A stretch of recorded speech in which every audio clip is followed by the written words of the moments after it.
Hey, what up everybody? This is Stevie Breach coming to you here today with a classic WrestleMania V review from back in the day. I watched this actually on Valentine's Day. I came home from work and my wife was watching a lot of kids, so there was no romantic activity going down that night. So I actually came in, and when I went to work the next day and people asked me what I did, I told them I watched WrestleMania V. A lot of them thought I was joking, but it was the truth, and it is what went down.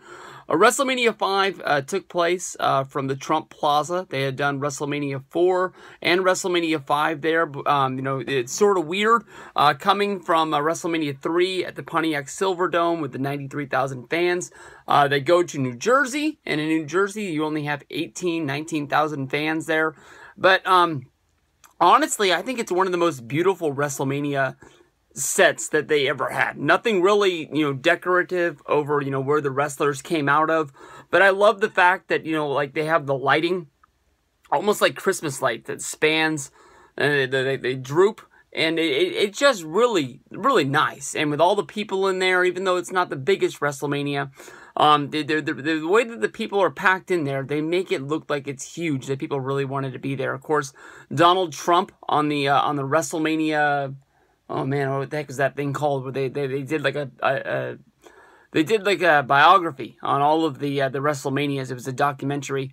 They talked about the fact that Donald Trump thought he could make money by making people come to the Trump Towers and they make them come to Atlantic City, and so they gave a rights fee to the WWE, and they sort of paid them to come there, and they had a lot of cool things going down over there. Like they had a fun run where we saw Mr. Fuji running with the fans, and they made it look like Mr. Fuji ran a 3K in 20 minutes. Mr. Fuji ain't running no 3K in 20 minutes.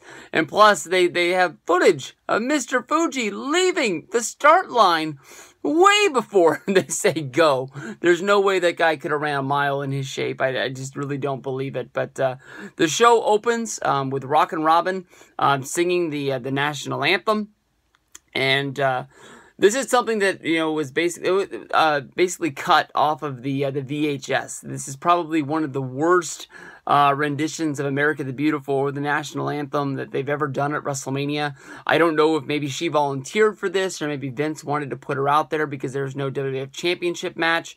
But she looked lost. She looked like she had never even sang the song before, and it took her forever to get through it, and she just looked like she didn't want to be there at all. First match of the night was Hercules going up against King Haku. This match honestly wasn't really that good. The last match I saw with Hercules was him against the Ultimate Warrior in a no-cell fest. Haku's always a fun guy to watch. He ends up winning this match with a bridge back suplex in order to get the win. Nothing really big and spectacular here. Second match of the night was a really fun one and really got me out of my chair. The Twin Towers, Akeem and Bossman going up against the Rockers, Shawn Michaels and Marty Jannetty. I know that, Shawn Michaels becomes one of the best workers of all time, and people sort of put over the Rockers.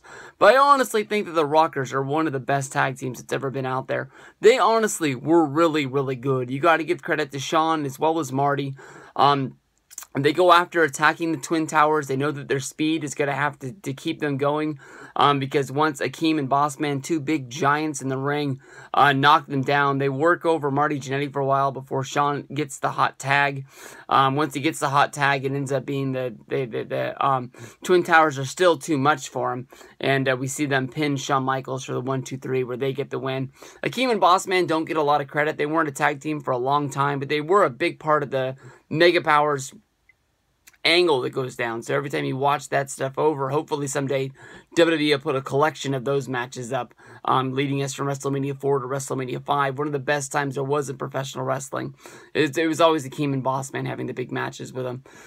Brutus Beefcake going up against Ted DiBiase. This match honestly wasn't real much. It ends up being a double countout. Virgil ends up getting involved in the match, and then Brutus Beefcake gets out of the ring to sort of argue with Virgil. DiBiase attacks him from behind.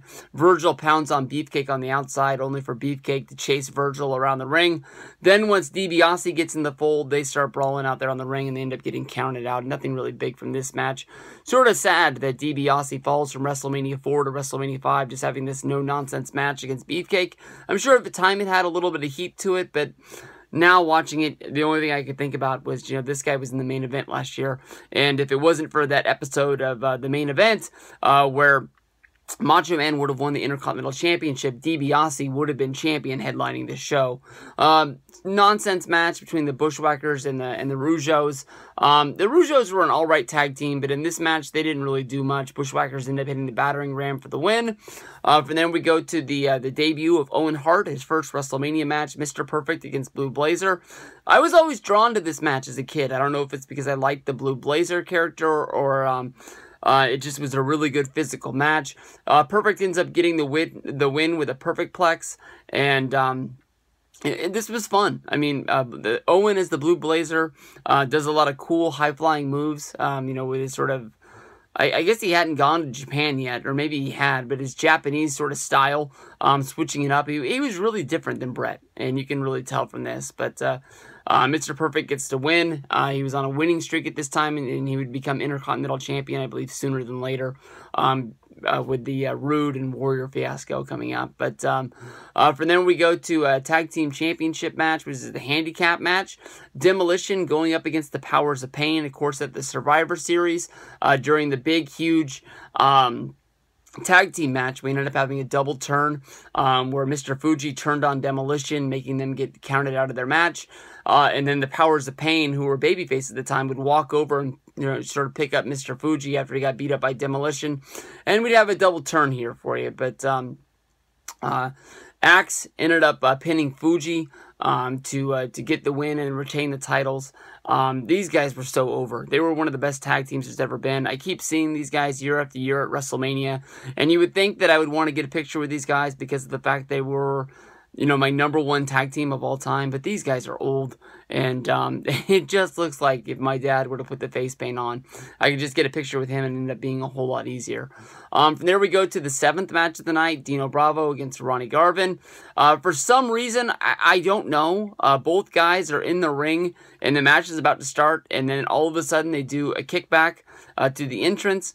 We see Jimmy Snuka, definitely a wrestling legend at this time, part of the main event at WrestleMania itself. He makes an entrance where he walks down to the ring. He gets in the ring, walks through the ring, exits to the side, and then just leaves. I have no clue what the hell they were doing here. I don't know if he was injured and they just wanted to put him on the show, or maybe they just didn't have anything for him and they wanted to give him, I guess, a WrestleMania moment. No clue. Anybody knows? Let me know. I kept on waiting for him to sort of be a part of this match, and he never came back. But we see this match. Shoot, I can't even remember who wins this match. I think I was so worried about what was going on with Snuka, but there's nothing really to talk about here. From there we go to the next match, which is the tag team match between the Brainbusters, Arn Anderson and Tully Blanchard going up against Strikeforce, Tito Santana, and Rick Martel. This is a really good match with 4 great workers. All of these guys could work singles. These guys were really good at working tags. Strikeforce really wasn't a team for all that long, and they did have tag team gold for a hot minute. But in this match, it ends up being Rick Martel turning heel and walking out on Tito Santana. Rick Martel, of course, would go on to be the model gimmick that a lot of people would sort of remember him as. But if you think about Rick Martel's days as a tag team worker in the WWF, he had a lot of good teams. Strikeforce, Pan Am Connection, a lot of really good matches, really good worker on his own. But, in this one, Arn Anderson ends up pinning Tito Santana after the 2-on-1. There really wasn't a reason for Martel to walk out on Tito. He just did it to be a dick. And this ended up being his gimmick as he would walk out on the Ultimate Survival match at Survivor Series 1990. You just get up and walk away. And then here we go to the Piper's Pit with Morton Downey Jr. and Brother Love.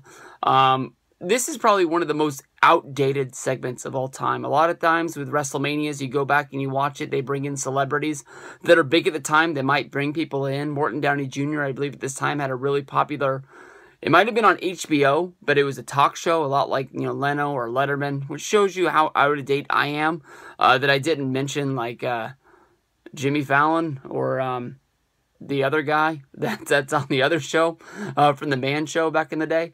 But, I don't know. Basically, Morton Downey Jr. starts smoking. Roddy Piper gets offended. Morton Downey Jr. blows the smoke in Piper's face.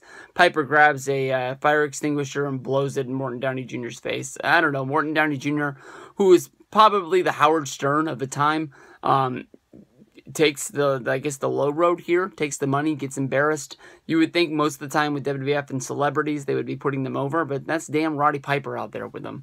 From there we go to Jake the Snake Roberts against Andre the Giant with Big John Studd as the special guest referee. In this match, Big John Studd, who just won the Royal Rumble as well, which I don't understand. He wins the first actual pay-per-view Royal Rumble, and then ends up just being the special guest referee of a match at WrestleMania. But during this match, Ted DiBiase sneaks down to the ring, ends up grabbing Jake the Snake Roberts' snake, and then that leaves Andre and Big John Studd in there. Andre ends up attacking Big John Studd in the ring, and then Jake Roberts comes running back down to make the save. He ends up throwing the match out because of disqualification. But Roberts was able to get back into the ring with Damien and make the save on Big John Studd.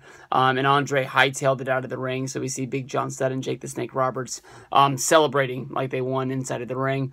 Next match of the night would be the Hart Foundation going up against Greg the Hammer Valentine and Honky Tonk Man. Hart knocked out Honky Tonk Man with the megaphone. And that's how they ended up getting the win there. And then we have the Intercontinental Championship match. I'm skipping because I want to spend so much time with the main event. This is the match where the Heenan family finally captures the Intercontinental Championship. They really put this over. Heenan ends up tripping the Ultimate Warrior, as I believe he's doing a back suplex under the Rude. And then Heenan holds on to Warrior's legs as Rude is on top for the 1-2-3 pin. Next match would be Jim Duggan against Bad News Brown. These guys just beat the crap out of each other, double DQ. We see the Red Rooster beat Bobby the Brain Heenan in no time at all, saving everything for the main event. The main event of this one, of course, would be Randy Savage going up against Hulk Hogan. This is a match that was built up for 2, maybe even 3 years in the making. When Hulk Hogan was really over, Randy Savage got a couple of count-out victories at the Madison Square Garden as well as the Boston Garden back in the day. He was sort of like the one guy who was able to have Hulk Hogan's number even though they were count-out victories, and then they sort of built this up. And then, you know, as Hulk Hogan was going off to make movies at WrestleMania 4 and his feud with Andre the Giant, that sort of got involved at WrestleMania 4 when Andre the Giant got involved in the main event when it was Macho Man Randy Savage going up against Ted DiBiase. Hogan came running down and made the save, which was able to save off, you know, Savage to beat DiBiase in order to beat the champion. And of course from there they would go on and sort of have some sort of a union where they would trust each other. But Savage, always in the back of his mind, never really trusted Hulk, never really thought that Hulk was looking out for the best interests of him as champion, always taking the high road where he would be the guy getting the cheers at the end of the night even though Savage was the champion. Savage thought that Hogan was making moves on Miss Elizabeth. And we would see them have some big tag matches. They would headline SummerSlam going up against Ted DiBiase and Andre the Giant. We would see them in the Royal Rumble where Hogan would eliminate Savage on accident and Savage would blow up, but they would shake hands at the end. We would see them at the Survivor Series. I think they won their match, but they might have had a moment in there as well because they kept on building this up that this was going to happen. And once it finally came down on the main event, I believe it was Hogan and Savage going up against, I think it was against the Twin Towers, where Miss Elizabeth took a bump off of the ring and Hogan ended up picking up Miss Elizabeth and running her back. And then in the ring, Savage, who might have won the match, ended up running to the back once it was over. And saying that Hogan walked out on him and that Hogan was trying to make a move on Elizabeth, and then Savage ended up attacking him inside of the trainer's room in the back. This was an awesome match. This was really, really good. Back and forth, you would think that Savage had the match at some points, hitting the big elbows off of the top, but in the end, of course, it was Hogan. From here, we would get into a weird situation. Macho Man would become the king, the Macho King, Randy Savage. And he would, start, going with Sherry and then Hogan, even though, Macho Man and Miss Elizabeth, I think, were married at the time. I don't think they had divorced, yet until like 1990. Hogan started coming out with Miss Elizabeth, making it really weird. You know, she would make sporadic appearances here and there, but I think she was trying to get out of the wrestling business at the time. But this is a great WrestleMania, a really, really good one. Go out of your way and check this one out. WrestleMania 5, you'll have fun.